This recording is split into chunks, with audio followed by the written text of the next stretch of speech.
Kasi ng 1 year. Kasi ma'am, once na lumagpas ng 1 year yun, automatic void yung pre-cleaning na yun. Really? Yes po. Kaya wag nyo siyang palalagpasin ng 1 year. Teka lang. Ma'am, bali sa filtration naman ma'am, ang paglinis naman ng filter niya, kayo yung maglilinis ng filter niya. Pinupush lang ito ma'am, open na yan.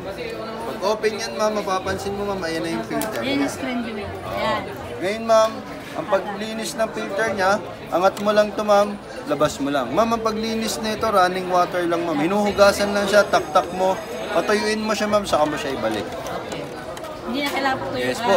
Hindi mo na siya kailangan brushin ma'am ha. Opo, wag mo na lang siya bilad sa araw ma'am, kahit sa hangin na lang. Kasi ma'am, pag binilid mo sa araw, mas mabilis masisira yung lulutong yan ma'am. Ang paglinis niyan ma'am, weekly or twice a month.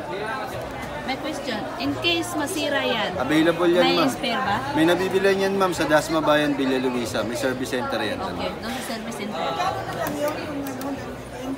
Ma'am, ito ma'am, sa function naman tayo ng remote ma'am. Ayan. Ma'am, sa function ng remote, cool, pan, dry. So ngayon ma'am, si cool sa temperature, si pan sa blower. Si dry naman ma'am, ginagamit yan pag rainy season.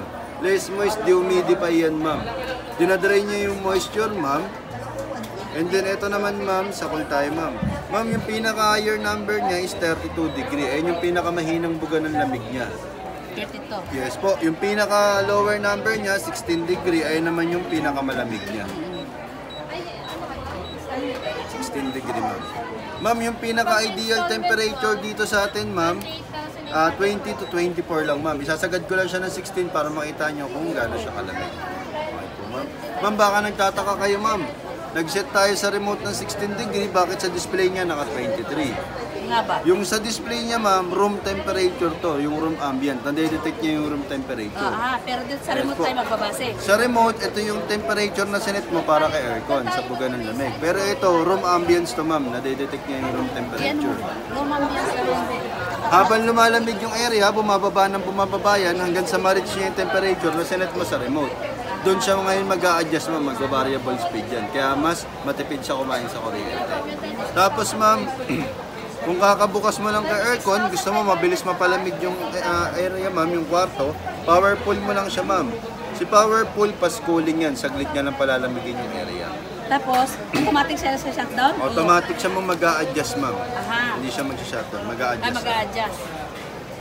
Timer ma'am, pag gusto mo mag-timer, pindutin mo lang yung timer, naka-timer ka 1 hour. Additional 1 hour ng 1 hour yan ma'am, mula yung minutes. Nag-set ka 5 hours. After 5 hours, automatic shut off yan. Nakaset yung timer. Pag gusto mo ma'am i-cancel yung sinet mong timer, long press mo lang siya hanggang mag 24 para ma-reset siya ma'am. Cancel na yung timer ma'am. And then auto swing para kinakalat niya yung lamig. Ma'am, nag-i-start na siya bumuga ng lamig, bumukas na yung compressor niya, pansin mo hindi siya maingay. Quiet operation siya. Ma'am, just in case ma'am na mawala or ma-misplace mo yung remote, pwede ka mag-manual dito. Pero mas mas advisable ma'am kung sa remote lang tayo. Ayun ma'am, malamig naman na yun ma'am.